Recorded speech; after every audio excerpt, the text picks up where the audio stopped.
in fiscal consolidation in 2019, stabilizing the negative shocks, which are called cost of adjustment, that emanated from the economic reforms that the country went through in 2019 in its quest to right size or rebalance the economy, is necessary for rebuilding confidence within the Zimbabwean citizenry and for creating a conducive economic environment for sustainable growth.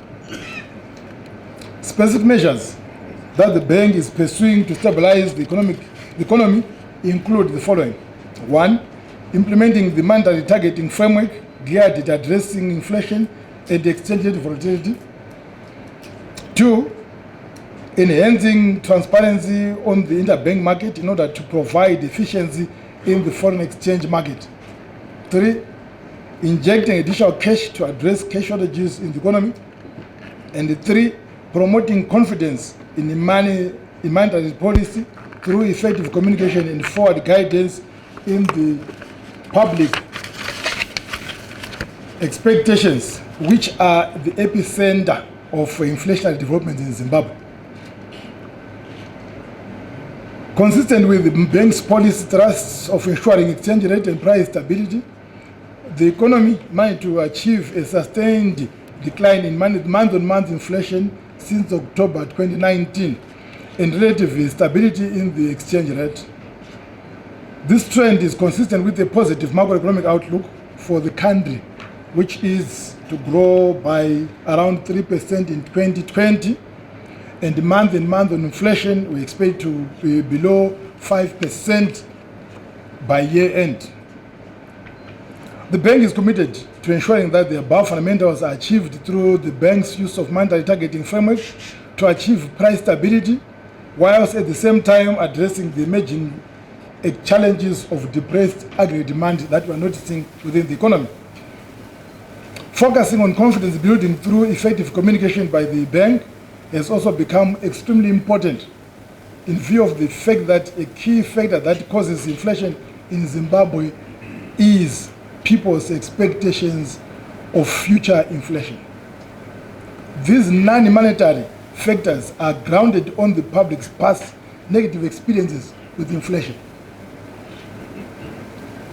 In addition, the bank is committed to improving the depth and efficiency of the interbank market with a view to enhance its efficacy and thus ensuring a credible, predictable, and sustainable exchange rate determination framework. This will produce stability and enhance confidence in the foreign currency market. The current measures being pursued by the bank are a combination of policies and decisions made by the bank's monetary policy committee and which were communicated to the public through the press releases over the past 4 months. The bank is pleased with the concerted effort by the MPC, which has assisted to improve policy transparency, predictability, and certainty through its focus on the core mandate of the bank, which is basically to manage inflation and to stabilize the exchange rate as of now. So this monetary policy statement is organized in such a manner that we shall present you the policy measures that we are putting in place, and of course provide annexure of all the developments regionally and internationally, so that this which buttresses the monetary policy statement. The policies that we are going to put in place, which we discussed last time in October 9, 2019, whereby the bank made a number of critical policy initiatives, which principally include the liquidity management framework, the de-dollarization framework, reviewing of minimum capital requirements of banks, and the setting of bank policy rates. The bank also advised on gradually injecting additional notes and coins into the economy to lessen the inconveniences caused by the shortage of of physical cash to the transacting public. In addition, the bank introduced credit enhancing measures to incentivize and encourage banks to lend long term. The policies that the bank shall be pursuing this year in the conduct of monetary policy are as follows. Number one, liquidity management. The level of liquidity or money supply in the economy as measured by total bank deposits stood at $34.5 billion as at 31st December 2019, composed of $22 billion in lower currency, which is 64%, and $12.5 billion or $785 million or 36% in foreign currency. It is this liquidity or stock of money that is the key focus area that the bank is mandated to manage to ensure that it does not cause inflation and or bring volatility in the exchange rate. So our work is made much more simple. 34.5 billion, how to manage it in the economy.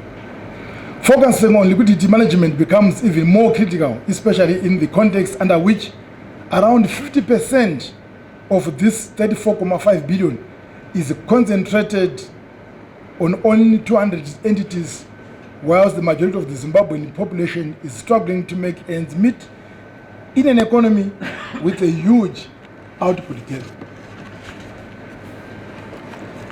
The bank is therefore committed to the full implementation of the monetary targeting framework to regulate the amount of money supply in the economy and align it with its desired inflation and exchange rate levels.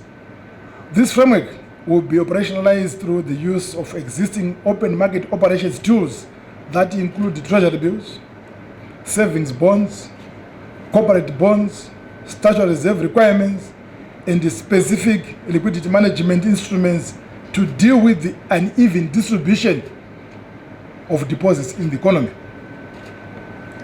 As of 31st of December 2019, the outstanding savings bonds were $1.9 billion, down from $2.2 billion recorded over the same period in 2018, while the statutory reserves balances amounted to $918 million as of 31st of December 2019, representing 129% increase from the $401.5 million 28 position.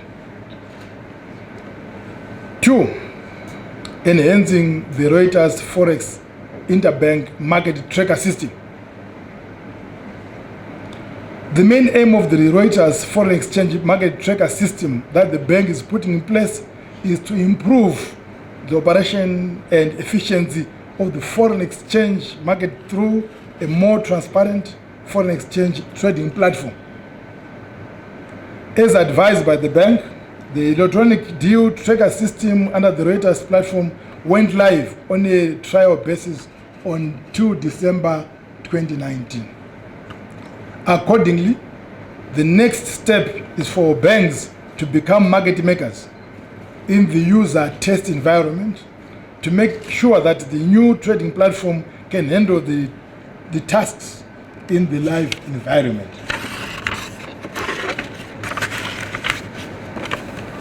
The bank shall set aside appropriate foreign exchange resources to intervene and stabilize the market as may be required once the enhanced interbank foreign exchange market becomes operational.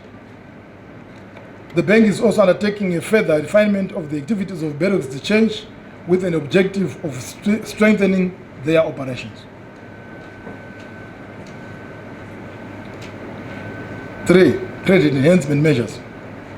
The MPC operationalized credit enhancement measures through the creation of a medium-term bank accommodation window, which I'll just call MBA for ease of reference, to support banks with productive sector funding requirements. A total of $800 million had been disbursed under the MBA window as at 31 December 2019. This amount is within the MPC's target of $1 billion agreed in 2019. At this meeting on Friday, the 14th, the MPC agreed to review the limit under the MBA window to $1.5 billion in order to cater for the winter agricultural preparations.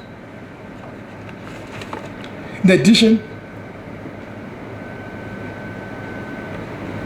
the bank shall ensure the appropriate measures are put in place to limit its impact on inflation and exchange rate, in other words, of this MBA.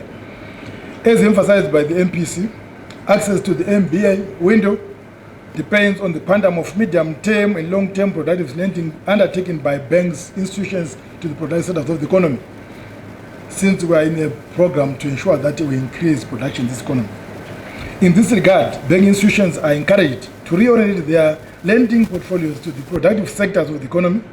Banking institutions are further encouraged to partner with the private sector players across the value chains as part of the strategy to increase productivity and export earnings in the national economy. Financial institutions are also encouraged and expected to increase their support to the micro, small and medium scale enterprises in order to deepen financial inclusion. Support to the MSME sector is the potential to promote value addition to this key sector of the economy through diversity.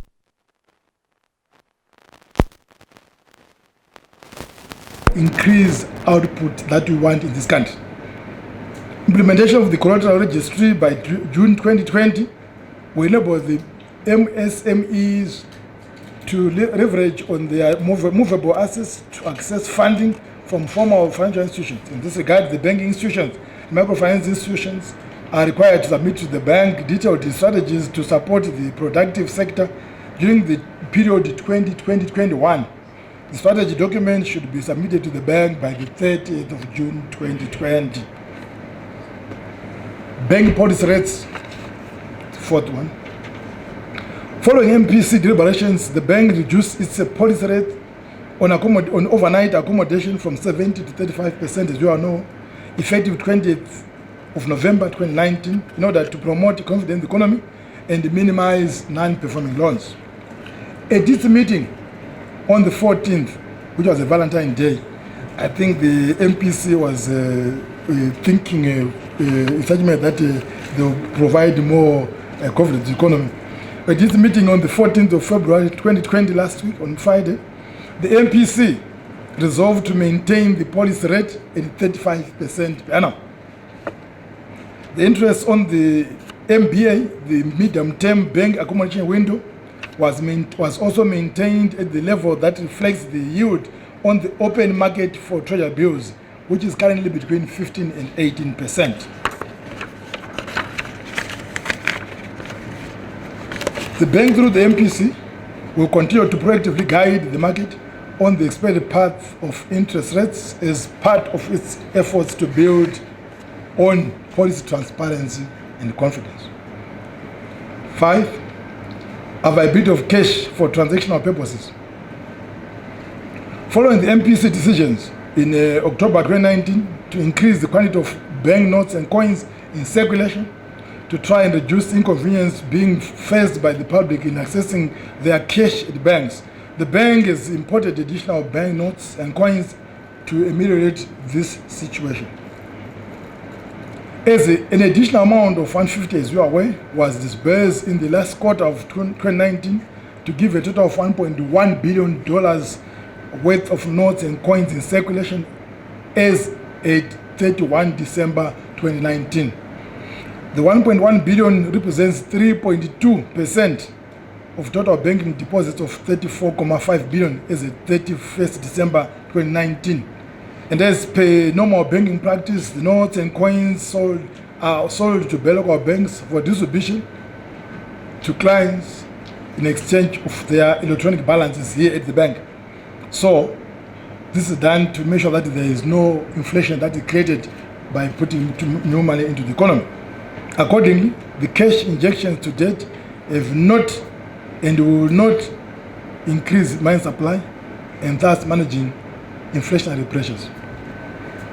The bank will continue to gradually increase the notes and coins to the desired optimal level of around 10% of deposits, which was agreed by the MPC and which is also in line with international best practice. In fact, 10% is lower than other countries in the region, but that's what we agreed for now as a bank. Moreover, the bank will also gradually introduce notes in larger denominations to improve efficiency and convenience to the public. 6. Review of minimum capital requirements. As you are aware, a strong capital base is pivotal to banking institutions' ability to contribute meaningfully to economic growth and development through effective financial intermediation. More importantly, capital enhances the banking institution's capital to cushion against losses, and ongoing reviews of the minimum capital levels ensure banking institutions continue to play a meaningful role and contribute to the economic development or turnaround strategies of the country.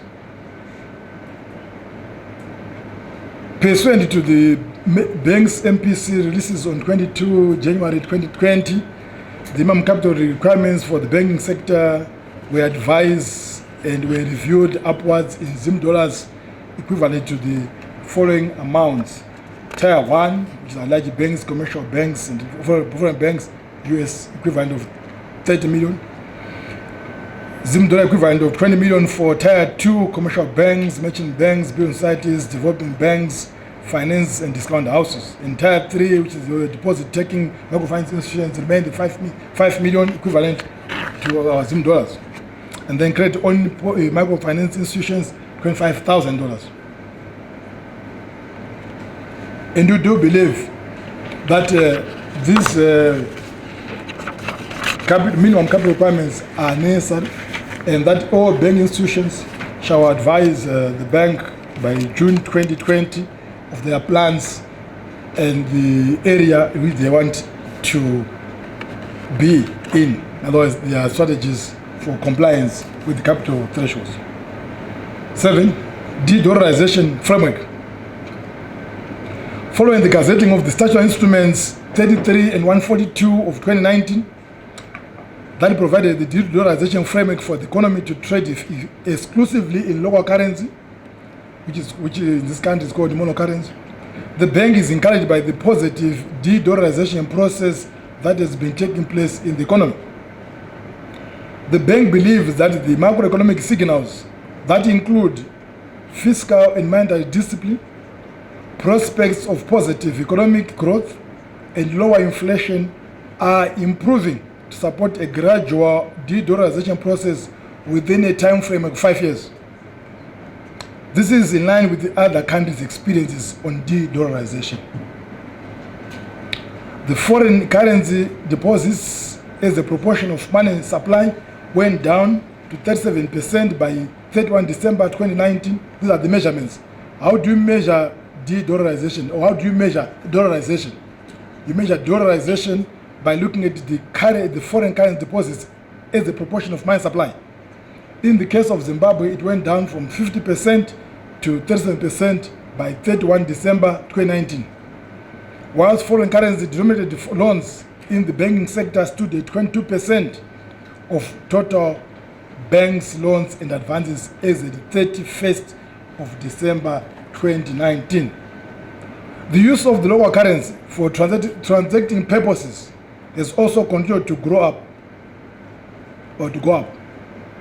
reaching a total amount of $459 billion from 189 million transactions for the full year of 2019. So if you look at the trend, it has been very positive that most of the transactions in this economy are being conducted on a local currency basis. These measurements of the proportion of the use of local currency in the economy show that the country is on a right trajectory to de-dollarization. The bank shall therefore continue to provide incentives to promote and defend the use of the local currency within the economy in order to support the de-dollarization process. 8. Use of free funds. The use of free funds in Zimbabwe has always been allowed since time immemorial. It has remained virtually unchanged. The unfettered or unrestrained use of free funds is in line with regional and best practice, as free funds are outside the exchange control territory of the country. Free funds play a critical role in enhancing confidence in the economy and in promoting economic development. They constitute, in the case of Zimbabwe, around 30% of Zimbabwe's total export earnings. So it's a big chunk. 30% of 4 billion is our free funds in this country. Free funds are made up of diaspora remittances, funds remitted into the country by international organizations, embassies, non-governmental organizations, NGOs, donations, and any other funds realized by individuals from offshore activities like consultants, legal practice outside the country. These are all free funds. The bank would therefore like to reassure all holders of free funds that their funds in Zimbabwe are very safe and secure. The same is true for all other foreign currency accounts, and that the current export retentions are being maintained at their current levels. The bank has therefore no appetite at all to tamper with the legal status of the public's foreign currency accounts. We don't have any appetite whatsoever. Allowing the use of free funds within the national economy for the payment of customs duties on selected products, paying for emergency passports at the registrar's office, procurement of basic commodities such as food items and fuel under the direct fuel import scheme should not be misconstrued as going back to dollarization, but rather as a common good for the country to promote the inflows of free funds from the diaspora and necessary to buttress the confidence that is needed under the de-dollarization process. 9. Blocked funds or foreign currency legacy debt.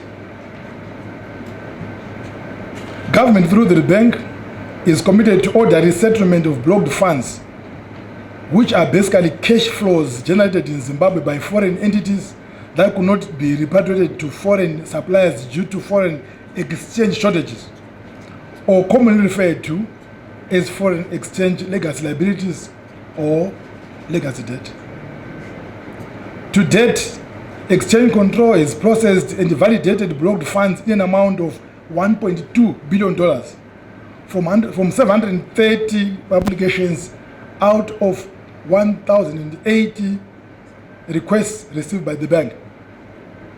Of those processed, of the 730 processed, 299 transactions with a value of 861 million were rejected for various reasons ranging from double dipping to lack of supporting documentation.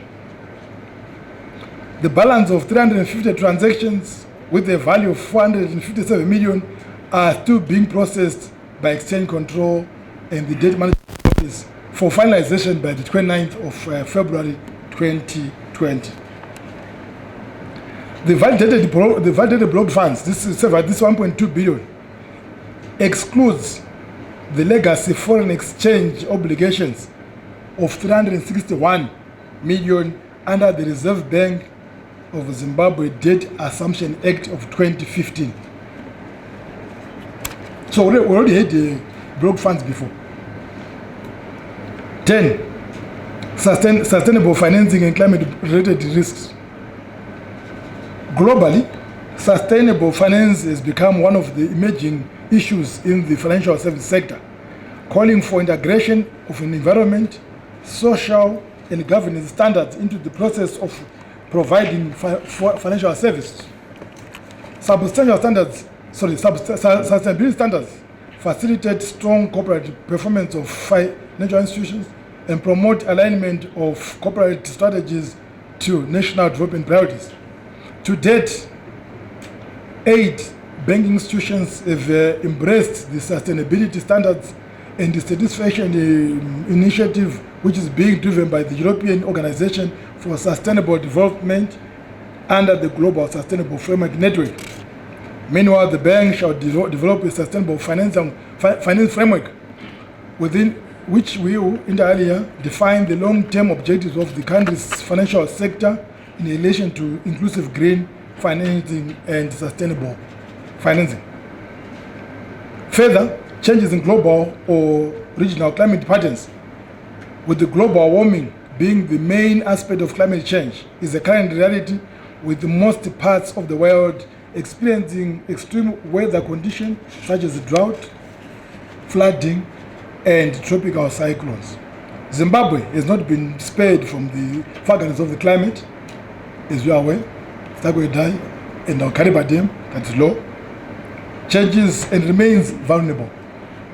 The economy's mainstay in agriculture the economy's mainstay is agriculture. Hence, there is need to monitor and manage climate-related risks. The banking industry is not immune, given the potential wide-ranging consequences from climate change. The effects of climate change risks could impact banks' products that include loans, investments, derivatives, and everything. This underscores the need to manage climate-related risks like any other significant risks, and integrating material climate changes-related risks and opportunities into the financial institutions, business risk models, and investment decisions. This is critical for banks, as if your lending is to agriculture and you are prone to climate change, they might end up with a non-performing loan because of the climate. So you need also to improve your risk management profiles and assessment.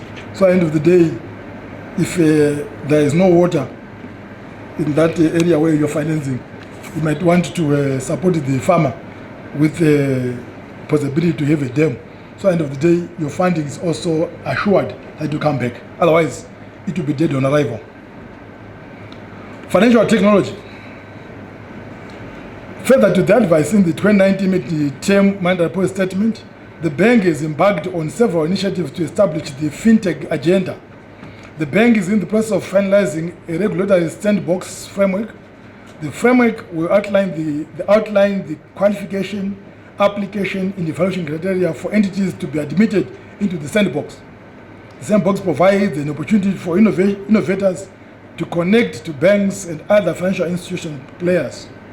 The operationalization of the framework will thus promote competition and effectiveness through innovation.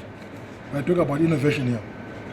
Technology and innovations have significantly altered the financial landscape and the way financial institutions offer services and products. In this regard, banking institutions are required to upgrade their ICT systems consistent with the development in the fourth industrial revolution. In addition, banking institutions should explore new technologies and business models to enable the institutions to compete in the digital age and come up with innovative banking strategies. Cybersecurity, the last one. The financial system increasingly become more reliant on information technology for delivery of products and services. As they do that, there is a heightened probability of cyber attacks. Given the highly dynamic cyber threat, banking institutions are required to, on an ongoing basis, to ensure that they have robust ICT platforms or systems and efficient or sufficient safeguards to deal with the cyber risks. In conclusion, the bank is positive about the outlook of the Zambian economy, which is expected to grow by 3% in 2020 on account of increased international price of key minerals produced in Zimbabwe, such as gold, platinum, and palladium, coupled by the stable foreign exchange generation capacity of this economy. The bank is also confident that this year's agricultural outreach will be much better than initially anticipated due to improved rain received in January and February this year in most parts of the country. We are confident that the bank's policy mix, whose key ingredients are monetary discipline and an efficient foreign exchange market, will be effective in stabilizing consumer prices and the exchange rate. The stable exchange rate is then set to anchor the country's disinflationary program, through which monthly inflation is forecast to close the first quarter of the year by below 3%. In other words, we expect inflation by end of March to be below 5%. This trend would see the year-on-year inflation coming down to around 50% by December 2020.